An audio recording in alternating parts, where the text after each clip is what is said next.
Assalamualaikum warahmatullahi wabarakatuh. Teman-teman, saya saat ini Andrian Hamfi kembali. Jadi apa yang ingin saya sampaikan hari ini adalah secuil kisah saya berkomunikasi dengan Mbak Titi Anggraini yang sudah 10 tahun, lebih dari 10 tahun ya mungkin, mengelola Perludem sebagai direktur. Ya, beberapa hari yang lalu Mbak Titi itu mundur dari Perludem. Sebenarnya bukan mundur sih, itu seperti reorganisasi atau kaderisasi, dan biasa dalam suatu organisasi itu konsep demokrasi diberlakukan. Jadi ada pergantian kepengurusan, dan hal itu biasa dan itu menjadi bagian dari contoh dari demokrasi yang sehat ya. Jadi demokrasi yang sehat itu diperlihatkan dari pertukaran pengurusnya, adanya pembatasan masa jabatan pengurus, dan adanya reward atau mungkin jenjang karir bagi kepengurusnya. Jadi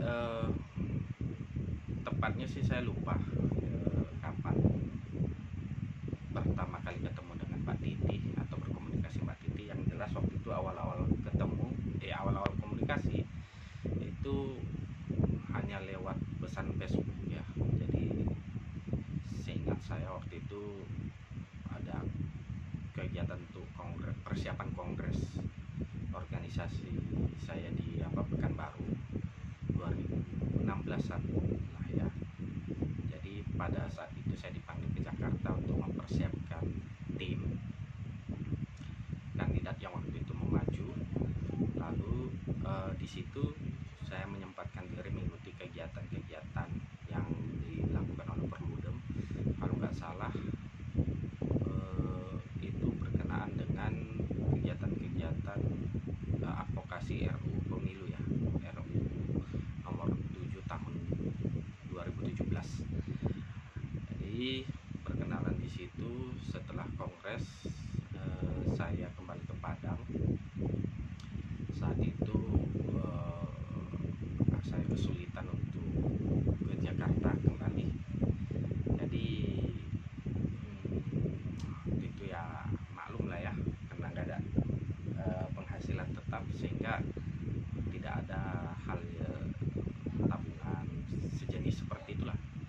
Pas komunikasi seperti itu, Mbak Titi itu bantu biaya tiket saya untuk berangkat ke Jakarta.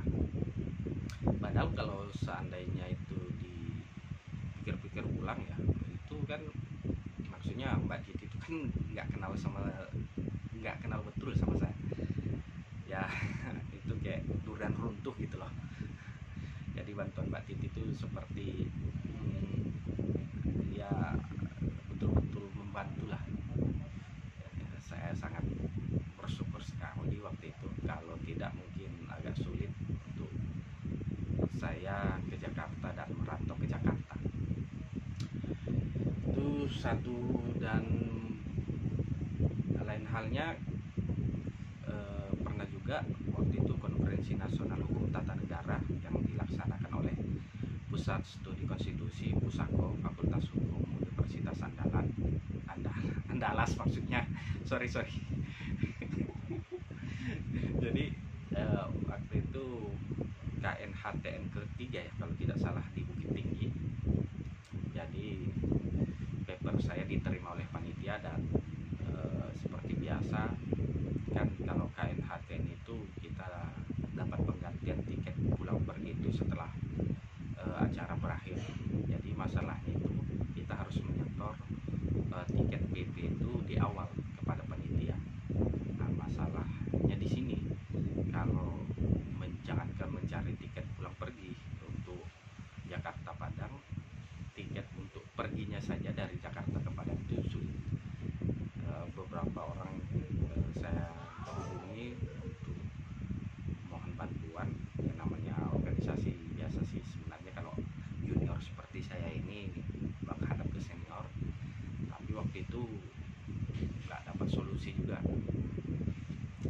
Jadi pas waktu ingin meminjam uang untuk beli tiket PP dari Jakarta, Padang Jakarta untuk kegiatan KNHTN ketiga di Bukit Tinggi, eh, agak agak lama ya untuk mengetik pesan itu, untuk meminjam uang ke Kak Titi lah, bahasanya lebih enak ya, Kak Titi. Jadi sama Kak Titi itu malah ditanya nomor rekeningnya berapa, butuhnya berapa gitu loh. Jadi saya, wah, ini orang terakhir yang saya hubungi dan langsung dapat gitu sama Mbak Titi. Jadi ada 2 kali lah saya dapat bantuan itu. Pertama sih yang waktu dari Padang ke Jakarta itu nggak diganti. Makasih ya Mbak, Kak gitulah. Tapi waktu KNHTN ketiga di Bukit Tinggi itu, alhamdulillah saya bisa mengikutinya karena bantuan dari Kak Titi. Kalau bukan karena kakak sih waktu itu udah putus harapan, udah nggak ikut aja. Sebenarnya yang penting paper udah lolos, kita menjadi bagian dari peserta KNHTN ketiga, meskipun nggak ada tidak hadir gitu loh. Yang penting kan niat saya untuk mengikuti itu sudah ada. Dan syukur alhamdulillah berkat bantuan Mbak Titi, Kak Titi itu saya bisa ikut KNHTN ketiga di Pusat Studi Konstitusi FH. Ya artinya bantuan itu tidak disangka-sangka ya. Jadi karena memang itu hutang, jadi setelah acara selesai langsung saya bayar hutang itu, karena janjinya waktu itu pas dapat uang dari panitia itu langsung diganti. Dan ya itulah, makanya pada waktu KNHTN ketiga di Bukit Tinggi itu saya jarang ikut ngumpul-ngumpul sama peserta-peserta lain karena malu aja ya. Kan nanti pas waktu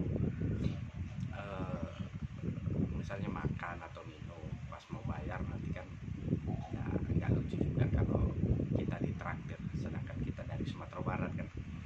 Jadi banyaklah buat alasan.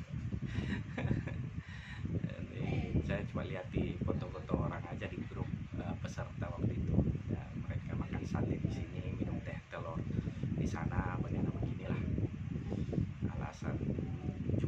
Alasan saya untuk tidak ikut kan ada jalan-jalannya ya, tamasya-nya setelah acara. Biasanya itu walaupun saya pingin sekali, tapi takutnya nanti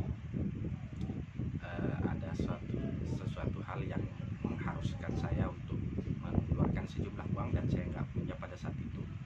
Jadi saya nggak ikut. Sebenarnya itu berlaku untuk KNHTN kedua juga di Padang sebelumnya, berlaku juga pada KNHTN kelima di Batu Sangkar. Jadi alasan saya nggak ikut tamasya itu ya karena nggak ada uang. Itu dia pengalaman dari Kak Titi. Jadi walaupun dia, maksudnya walaupun hubungan kita tidak terlalu dekat, misalnya Kak Titi itu bagi saya itu orang yang sangat open ya, terbuka. Jadi dia seperti keibuan, namanya ibu atau mak-mak istilah di kampung saya. Kalau ada cerewet-cerewetnya dikit ya wajar, kalau bukan cerewet itu nggak mak-mak namanya.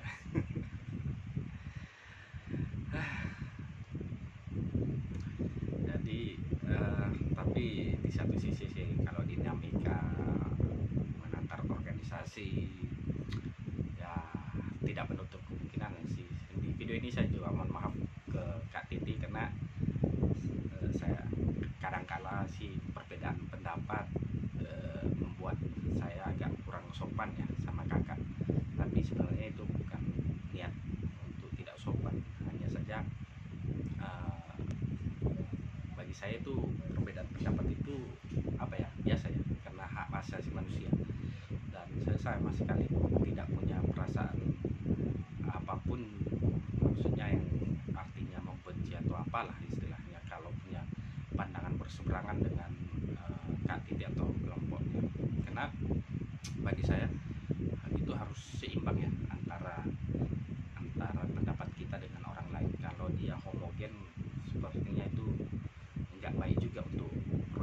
proses berdemokrasi di Indonesia. Dan pernah suatu ketika waktu itu masih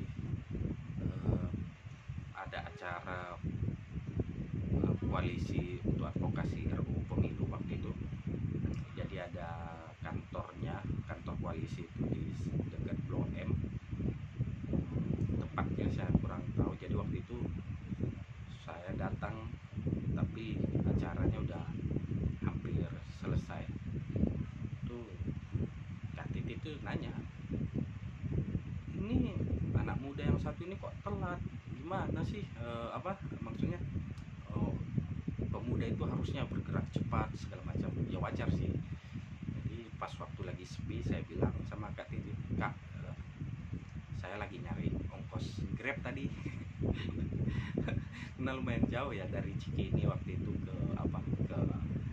Blok M, itu sekitar berapa ribu gitu ya ongkos Grabnya. Itu spontan Kak Titi bilang, kalau begitu kenapa nggak ngomong aja, karena waktu itu kan masih proses koalisi ya. Yang saya dengar sih anggarannya cukup besar, tapi kalau cuma bantu-bantu untuk ongkos Grab sih katanya nggak harus pakai anggaran koalisi, biaya pribadinya sih cukup, asalkan kita itu memang niat ya untuk belajar.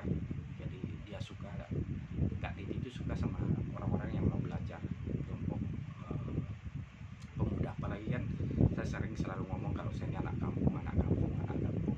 Di video yang perpisahan kemarin ya, dalam 10 debat, Kak Titi juga menceritakan tentang bagaimana anak kampung harus berjuang. Jadi ternyata perjuangan saya itu belum ada apa-apanya daripada perjuangan Kak Titi, dan prestasinya luar biasa. Masih mahasiswa udah masuk ke bagian pengawas pemilu pusat itu. Wow, kemana saya ya pada usia seperti itu, kira-kira begitulah. Dan pada saat itu referensi saya terhadap pemilu itu kan sedikit ya, paling baca berita online atau baca koran. Jadi pas waktu misalnya orang tuh cerita tentang buku ini, buku itu, dan kadang-kadang kan kalau lihat status Facebook Perludem kan, atau Kak Titi itu kan sering men-share buku-buku yang diterbitkan oleh Perludem. Jadi pas awal-awal ke Jakarta itu mau nyari buku terkait pemilu itu susah bagi saya. Jadi waktu itu ngomong sama Kak Titi, jadi karena ini kebutuhannya pribadi bukan antar lembaga kan, nggak bisa. Saya kalau nggak salah pernah bikin surat itu, mohon bantuan bahan bacaan buku, bukan cuma ke Perludem, ke beberapa organisasi yang saya cek di websitenya itu memproduksi beberapa buku ya, tapi nggak ada yang tembus. Salah satu yang tembus itu malah Kak Titi bilang, kenapa sih harus bikin surat-surat begitu, apa seakan-akan orang jauh, kira-kira begitulah ya Kak Titi. Dan dia bilang waktu itu, udah kamu lihat aja, itu ada buku di lemari buku. Waktu itu masih ingat saya, itu masih di lokasi kantor koalisi. Tadi Kak Titi bilang, pokoknya deh lihat aja, kalau ada bukunya itu lebih dari 2, satu ambil. Berarti misalnya 3, 4, 5, kan itu lebih dari 2, satu ambil. Kalau dia cuma ada 2, jangan diambil katanya, karena berarti itu stoknya itu terbatas. Dan kalau mau pun dicetak itu mungkin untuk program yang lanjutan lah. Dengan senangnya saya ya cek aja, pokoknya ambil satu-satu, pokoknya lebih dari 2 ambil 1 buku, lebih itu. Waduh, tapi udah saya niatin sih sebelum ngomong begitu, saya tuh bawa tas yang besar. Jadi buku itu masuk ke rumah, tasnya besar sekali, isinya penuh. Sampai saya jalan tuh karena berat, dan tuh saya pegangi kan begini supaya nggak jatuh. Itu sempat ditanya juga, ada ongkos pulang nggak? itu supaya jangan kebanyakan ditolongin ya, saya udah nyiapin apa ya, saldo saldo Grab itu atau Gojek lupa, tapi antara itulah. Itu untuk dari Cikini ke apa, ke kantor koalisi dan kantor koalisi ke Cikini pulang. Itu banyak lah, tapi ya namanya bocah nakal, kadang saya paham bahwa sering juga menyakiti hati Kak Titi. Jadi di video ini juga saya mohon maaf ke kakak, ke abang, mungkin sama ke anak kakak gitu.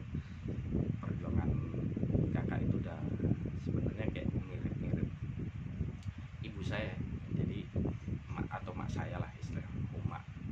Jadi kalau seandainya ibu saya kayaknya buktinya sampai sekarang aja nggak bisa gitu loh mengimbangi Kak Titi. Maksudnya bukan umur yang sekarang, seandainya umur Kak Titi itu di umur saya, itu belum tentu saya bisa mengimbanginya. Dan nenek kadang suka ngomongi Kak Titi juga. Ya maaf lah Kak ya, itu maklum lah, tukang gosip nih. Itu tandanya kakak itu selebritis populer ya. Dan paling saya bisa katakan ke teman-teman, khususnya organisatoris yang dari pihak perempuan ya, Kak Titi ini udah contoh terbaik lah untuk saat ini. Bagaimana gadis desa yang berjuang sejak kecil di Jakarta, dan orang tidak akan melupakan nama Titi Anggra ini kalau kita sedang bicara tentang pemilu ya, apalagi kalau ditanya perempuan perempuan yang fokus di bidang pemilu ini siapa, ting, langsung muncul nama Titi Anggra. Kalau laki-laki banyak, pasti banyak, dan orang kesulitan untuk menyebutnya satu persatu ya, si A, si B, si C, si D, banyak, pasti banyak. Tapi apa istilahnya, kalau Kak Titi disebut sebagai serikandi pemilu atau legenda pemilu yang maksudnya dari kalangan perempuan, sudah tepat, sudah tepat sekali untuk diri apa. Dan saat ini Kak Titi mungkin sudah bukan pimpinan dari Perludem, walaupun jabatannya naik ya ke Dewan Pengawas. Tapi kalau dilihat dari sisi lain, menurut saya ini waktu yang tepat juga untuk kakak itu fokus ke doktor ya, karena banyak pihak termasuk saya sih menyesal kalau pendidikan itu tidak berkelanjutan. Misalnya habis S1 itu S2, habis S2 itu S3. Jadi itu udah pas, apalagi kan abang sekarang di KPU Banten ya. Jadi artinya ganti posisi lah dari, kalau selama ini abang yang ikhlas, sekarang ya kakak lagi kan. Dan mudah-mudahan nanti pas prosesnya, mungkin mana tahu saja ada rezeki untuk abang untuk jadi apa, salah satu komisioner KPU RI misalnya. Jadi kakak masih bisa fokus di S3, tapi ya tetap jangan tinggalkan pemilu sebagai contoh yang mungkin masih ikut nulis lah di rumah pemilu atau ikut kegiatan-kegiatan lain. Dan saya sih berharap kakak mau jadi dosen misalnya di kampus mana gitu, swasta, nggak masalah. Yang penting itu mata kuliahnya tentang hukum pemilu misalnya, yang artinya kan nanti kalau diskusi dengan mahasiswa masih banyak anak-anak muda mungkin yang lebih hebat dari saya yang butuh uluran tangan Kak Titi untuk belajar pemilu. Banyak di Indonesia ini, banyak sekali, hanya saja aksesnya kan kurang. Kadang mungkin sebagian mereka itu tidak punya apa ya, tidak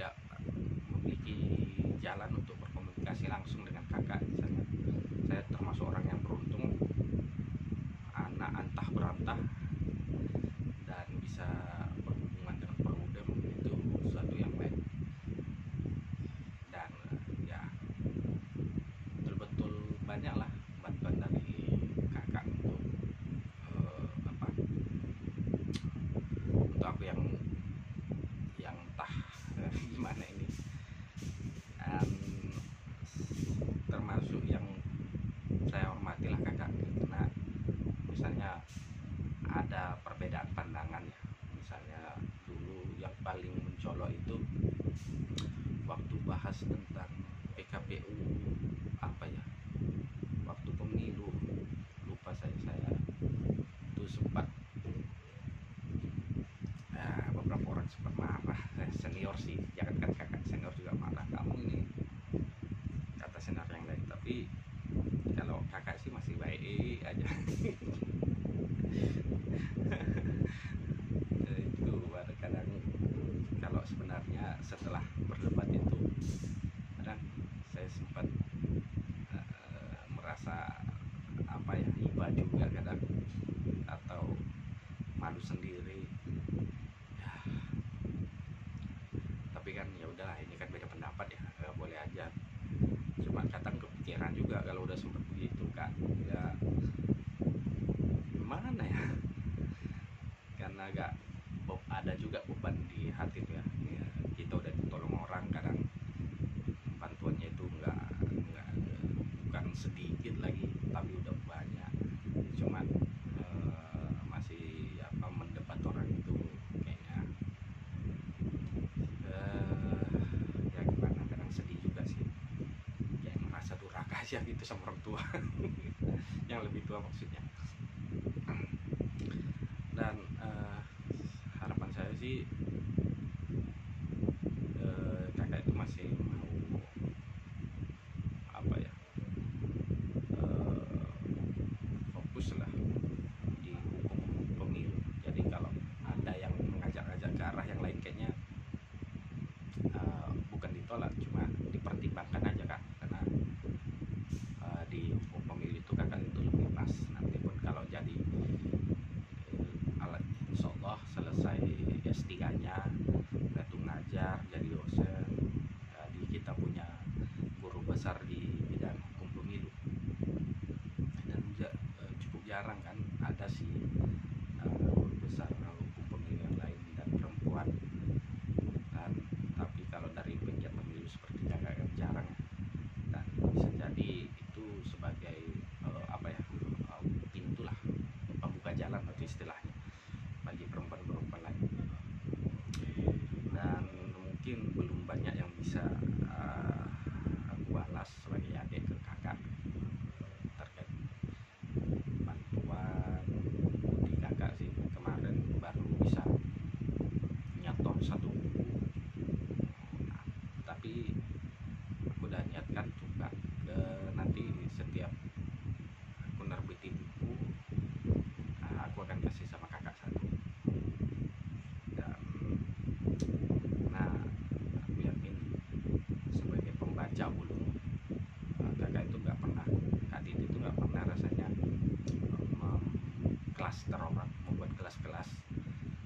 Dan yakin sekali kakak itu akan membaca buku, setiap buku yang diberikan sama kakak. Bayangkan, itu juga yang salut luar biasa. Dan kak, kalau bisa juga mungkin ada baiknya juga kalau beberapa orang kan biasanya kalau dia sudah memimpin suatu organisasi, dia akan membentuk organisasi baru ya. Kalau menurutku sih tergantung kakak sih pilihannya. Bisa aja mulai dengan membuat organisasi baru, tapi menurutku organisasi yang sudah ada saja saat ini banyak yang butuh bantuan kakak. Misalnya masih banyak kayak koalisi perempuan di DPR kan, masih apa ya, masih punya kegiatan jangka panjang kan. Dan lagian rumah pemilu itu masih bisa dikembangkan, dan kakak masih bisa menulis di sana, menjaga apa ya, menjaga hubungan baik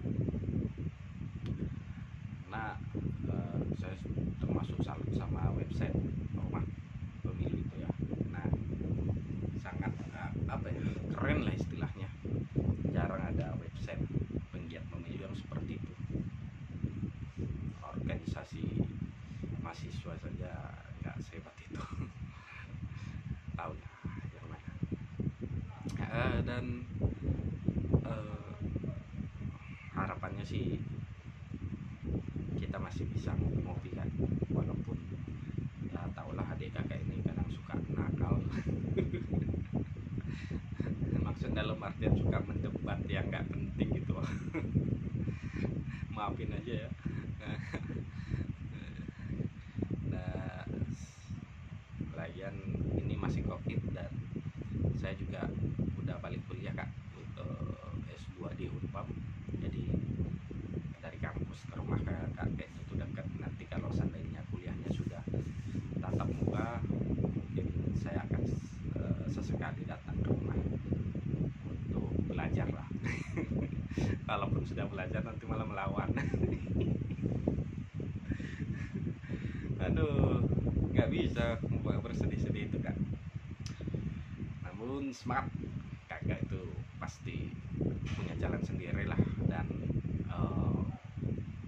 Tuhan itu selalu punya rahasia tersendiri untuk pejuang-pejuang hebat seperti kakak. Dan begitu aja, mungkin maaf kalau videonya sederhana, editannya juga nggak baik, tapi salah satu alasan saya ada di Jakarta itu karena ada sumbangsi bantuan dari Kak Titi. Makasih Kak. Billahi taufiq wal hidayah, walaupun sedikit tapi sangat susah. Assalamualaikum warahmatullahi wabarakatuh.